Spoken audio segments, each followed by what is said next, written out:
নাই। ওয়ালা উযুনুন সামিআত, সে কান দ্বারা কখনো কর্ণপাত করে নাই, এমন নিয়ামত আমি রেখেছি।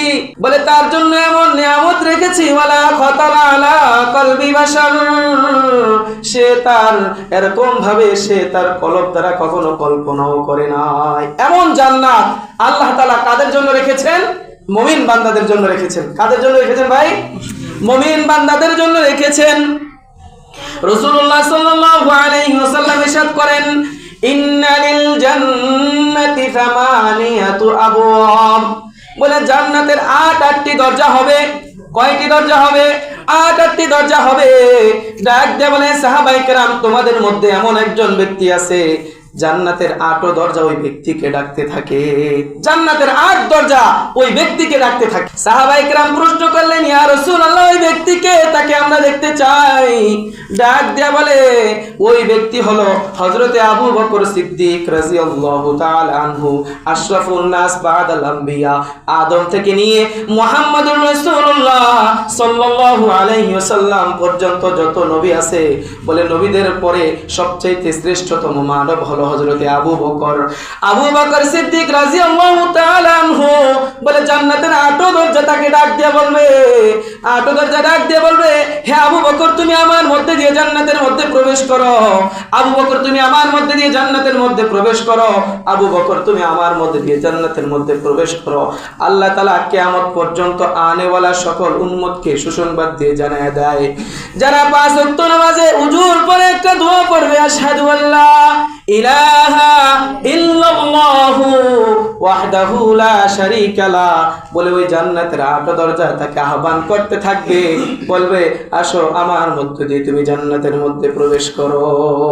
জান্নাতের ৮টা দরজা হবে। রাসূলুল্লাহ সাল্লাল্লাহু আলাইহি ওয়াসাল্লাম ইরশাদ করেন, ইন্না লিল জান্নাতি সামানিয়াতা আবওয়াব মিনহা বাবুন ইউসাম্মা রায়্যান, ওই ৮ দরজার এক দরজার নাম হবে রায়্যান। ৮ দরজার এক দরজার নাম হবে রায়্যান, বলে ওই দরজা দিয়ে শুধু ওই সমস্ত মানুষই প্রবেশ করতে পারবে যারা রমজানুল মুবারকে রোজা রাখবে। রোজাদারদের জন্য আলাদা একটা জান্নাতের দরজা বরাদ্দ, সেই দরজার নাম কি? রায়্যান। সে দরজার নাম কি ভাই? রায়্যান। বলে রায়্যান নামক জান্নাতের দরজা দিয়ে যদি কোনো ব্যক্তি জান্নাতের মধ্যে প্রবেশ করতে পারে, লাম ইয়াজমা আবাদা মান দাখালাহু, যে নাকি মান দাখালাহু লাম ইয়াজমা আবাদা, যে নাকি ওই রায়্যান নামক দরজা দিয়ে জান্নাতের মধ্যে প্রবেশ করবে, সে কখনো পিপাসার্ত হবে না, কখনো তার আর পিপাসা লাগবে না। কারণ সে দুনিয়ার মধ্যে সারা দিন উপবাস থেকে, পিপাসার্ত থেকে সে কি করেছে? আল্লাহ তাআলার বিধান, রোজার মতো একটা বড় বিধানকে পালন করেছে। এজন্য তাদের জন্য বিশেষ একটা জান্নাতের দরজা, সেটা হলো রায়্যান। বলে ওই দরজা দিয়ে যারা প্রবেশ করবে, দুনিয়াতে যেহেতু তারা কষ্ট করে উপবাস থেকে এরকম ভাবে সারা দিন আল্লাহ তাআলার বিধান পালন করেছে, এজন্য তাদের জন্য হলো ওই রায়্যান নামক দরজা বরাদ্দ থাকবে। রায়্যান নামক জান্নাতের দরজা কি থাকবে? বরাদ্দ থাকবে। বলে জান্নাতের যে দরজাগুলো হবে, কত বড় দরজা হবে, যেই দরজা দিয়ে আমরা জান্নাতের মধ্যে প্রবেশ করব। দুনিয়ার মধ্যে আমরা বাড়িঘর বানানোর জন্য দরজা থাকে কিনা? বাড়িঘর বানানোর দরজাটা কতটুক হয়? রাসূল আরবি সাল্লাল্লাহু আলাইহি ওয়াসাল্লাম জান্নাতের দরজার বর্ণনা দিতে গিয়ে তিনি বলেন, ইন্না মাসরাইন মিন মাসারিল জান্নাতি মা বাইনা মক্কা ওয়া হাজার, বলে জান্নাতের এই প্রত্যেকটি দরজা হবে আরবের শহর মক্কা থেকে নিয়ে বাহরাইনের শহর হাজার পর্যন্ত, যেই পরিমাণ জায়গা বিস্তৃত, বলে এক একটা দরজা হবে এত চওড়া। বাহরাইন মক্কা কত দূরত্বের পথ? বলে এই বাহরাইন থেকে মক্কা পর্যন্ত যেই পরিমাণ পথের দূরত্ব, বলে এক একটা জান্নাতের দরজার এরকম ভাবে বিশালতা হবে এত বড়, বলে সাথে একসাথে লক্ষ লক্ষ মানুষ এই জান্নাতের মধ্যে প্রবেশ করতে পারে। জান্নাতীদেরকে আহ্বান করার জন্য একদল ফেরেশতা থাকবে, তারা এদেরকে হাকিয়ে জান্নাতের দিকে নিয়ে যাবে। আল্লাহ তাআলা এর বর্ণনা কোরআনের মধ্যে দিয়ে বলেন, ওয়াসিকাল্লাযীনা তাকাউ ইলা রাব্বিহিম জান্নাতা যুমারা হাত্তা ইযা জাউহা ওয়া ফুতিহাত আবওয়াবুহা ওয়া ক্বালা লাহুম খাযানাতুহা সালাম। তাদেরকে হাকিয়ে নিয়ে যাওয়া হবে আর তাদেরকে শান্তির বার্তা দেওয়া হবে। তাদেরকে বলবে, তোমাদের উপর সালাম, চলতে চলতে ওই জান্নাতীরা জান্নাতের মধ্যে প্রবেশ করার সময় কতগুলা গেট তারা ওভারটেক করবে।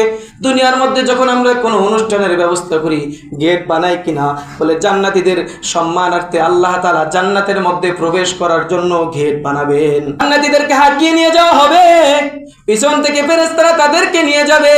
সামনে যাওয়ার পর যখন প্রথম গেটের কাছে যাবে, জান্নাতীরা এই গেটের সৌন্দর্য দেখে মনে করবে এটাই জান্নাত, সেখানে তারা অবস্থান করতে থাকবে। ফেরেশতারা বলবে না না, এটা জান্নাত নয়, বরং জান্নাত আরো সামনে, তোমরা চলতে থাকো। আবার তারা চলা আরম্ভ করব। চলতে চলতে দ্বিতীয় একটা গেট সামনে দেখবে দ্বিতীয় গেটটা প্রথম গেটের তুলনায় আরো অনেক সুন্দর। তারা ভাববে এটাই হয়তো জান্নাত হবে, এত সুন্দর। ফেরেশতারা বলবে না না, চলতে থাকো, এটাও তোমাদের অবস্থান স্থল জান্নাত নয়, বরং জান্নাত আরো সামনে। চলতে চলতে তারা তৃতীয় আরেকটা গেট দেখবে, ওই গেট তৃতীয় গেট, তারা সেখানে অবস্থান করবে। এরপর থেকে জান্নাত আরম্ভ হয়ে যাবে। জান্নাতের নাজার নিয়ামত দেখতে দেখতে একে একে শুধু বাড়তে থাকবে। তখন এমনিতেই তাদের মুখ থেকে বের হয়ে যাবে ওয়াকালুল হামদুলিল্লাহিল্লাযী আওরাসানাল আরদা নাতাবাওয়াউ মিনাল জান্নাতি হাইসু নাশা ফানিআমা আজরুল আমিলিন। যখন তারা জান্নাতের এই নিয়ামতগুলো দেখবে তখন তাদের ভিতর থেকে এমনিতেই আল্লাহর প্রশংসা বের হয়ে যাবে। তখন তারা বলতে থাকবে আলহামদুলিল্লাহ আলহামদুলিল্লাহ আলহামদুলিল্লাহ, সকল প্রশংসা আল্লাহর জন্য। কার জন্য ভাই? আল্লাহর জন্য। আল্লাহ তাআলা এর বর্ণনা কোরআনে দিয়ে বলে ওয়াকালুল হামদুলিল্লাহিল্লাযী আওরাসানাল আরদা নাতাবাওয়াউ মিনাল জান্নাতি হাইসু নাশা। ঘোষণা দেওয়া হবে জান্নাতীরা জান্নাতের যে স্থানের মধ্যে তোমার মন চায় সে স্থানের মধ্যে তুমি বসবাস করো। হাইসু নাশা ফানিআমা আজরুল আমিলিন, এটা হলো তোমার সেই আমলের প্রতিদান যেই আমলটা তুমি দুনিয়ার মধ্যে করেছিলে, যেই আমলটা তুমি দুনিয়ার মধ্যে করেছিলে, আজকে এটা হলো সেই তোমার ওই আমলের প্রতিদান। সেই আমলের কি প্রতিদান? জান্নাতের মধ্যে ঢুকবে, ঢোকার পর তারা দেখবে জান্নাতের মধ্যে সুন্দর সুন্দর সোফা সেট, এরকম ভাবে বিছানা তাদের জন্য তৈরি করে রেখেছেন। আল্লাহ তাআলা এর বর্ণনা কোরআনের মধ্যে দিয়ে বলেন ফিহা সুরুরুম মারফুআতু ওয়া আকওয়াবুম মাওদুআ ওয়া নামারিকু মাসফুফাতু ওয়া যারাবিয়্যু মাবসুসা। জান্নাতের মধ্যে সোফা সেট থাকবে। কি থাকবে? সোফার ব্যবস্থা থাকবে, যেখানে জান্নাতীরা বসবে, একে অপরের সামনাসামনি বসবে। কিভাবে বসবে? আল্লাহ তাআলা এর বর্ণনা দিয়ে বলে মুত্তাকিনা আলাইহা মুতাকাবিলিন। মুতাকাবিলিন শব্দের অর্থ হলো একে অপরের সামনাসামনি বসবে, একজন আরেকজনকে পিস করে বসবে না। বলে এই সোফা সেটের মধ্যে তারা সামনাসামনি বসবে। তাদের জন্য আল্লাহ তাআলা মেহমানদারির ব্যবস্থা করবেন। বলে সর্বপ্রথম যেই জিনিসটার দ্বারা তারা পান করবে, খাবার খাবে, সেটা হলো মাছের ভুনা কলিজা। আউয়ালু মা ইয়াকুলু আহলুল জান্নাতি ফাজিয়াদাতু কাবাদিল হুত। জান্নাতীরা জান্নাতের মধ্যে সর্বপ্রথম যে খাবারটা খাবে সেটা হলো মাছের কলিজা। তারা প্রথম খাবার পাওয়ার সাথে সাথে খেতে থাকবে। বলে দুনিয়ার মধ্যে এখন উন্নত বিশ্বে কিছু খাবারের হোটেলের ব্যবস্থা আছে, বুফ সিস্টেমের খাবার, যেখানের মধ্যে 100-150 আইটেমের খাবার থাকে। সেখানে নিয়ম হলো গ্রাহকরা গিয়ে নিজ হাতে নিয়ে খাবার খাইতে হয়, সেখানে তারা দিবে না। তার যেটা ইচ্ছা সে সেটা খায়। ভর্তা থাকে 5-10 আইটেমের, গোশত এরকম ভাবে, মাছ, সবগুলো আইটেমের থাকে। বলে জান্নাতের মধ্যে এমন থাকবে কয়েক ধরনের আইটেমের খাবার, তার যেটা ইচ্ছা সে সেটা খাবে। খাওয়ার পর এরকম খাইতে খাইতে এক সময় সে এরকম ভাবে তার পিপাসা দূর হয়ে যাবে।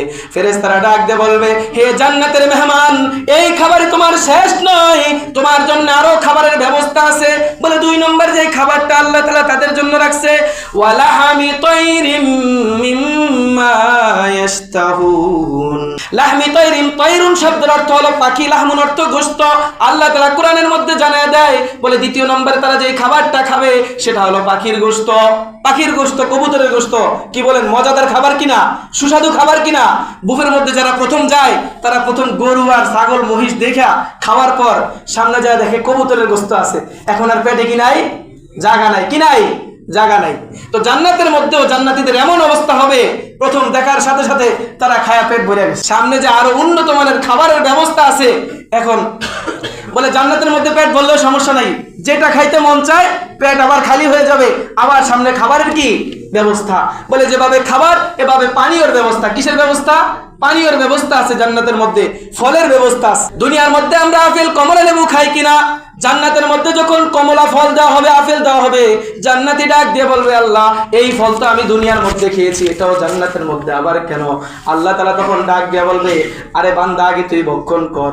দুনিয়ার কমলার মধ্যে এক ধরনের স্বাদ, জান্নাতেরটার মধ্যে আরেক ধরনের স্বাদ। যদি 5টা কমলা থাকে 5টার মধ্যে 5 ধরনের স্বাদ। এই স্বাদগুলা কে দিবেন? আল্লাহ তাআলা দিয়ে দিবেন। বলে এক একটার মধ্যে এক এক ধরনের স্বাদ। যে পানীয় থাকবে আল্লাহ তাআলা পানীয়র বর্ণনা দিয়ে কুরআনুল কারীমের মধ্যে ইরশাদ করেন, মাসালুল জান্নাতিল্লাতী উইদাল মুত্তাকুন, মাসালুল জান্নাতুল্লাতী উইদাল মুত্তাকুন ফিহা আনহারুম মিন মাইন গায়রি আসিনিন ওয়া আনহারুম মিন লাবানিন লাম ইয়াতাগায়্যার তা'মুহু ওয়া আনহারুম মিন খামরিন লাযযাতিল লিশশারিবিন ওয়া আনহারুম মিন আসালিন মুসাফফা। জান্নাতের যে কত নাজার নিয়ামত, বলে এর বর্ণনা যদি ঘন্টাকে ঘন্টাও দেওয়া হয় তাও কি হবে না? শেষ হবে না।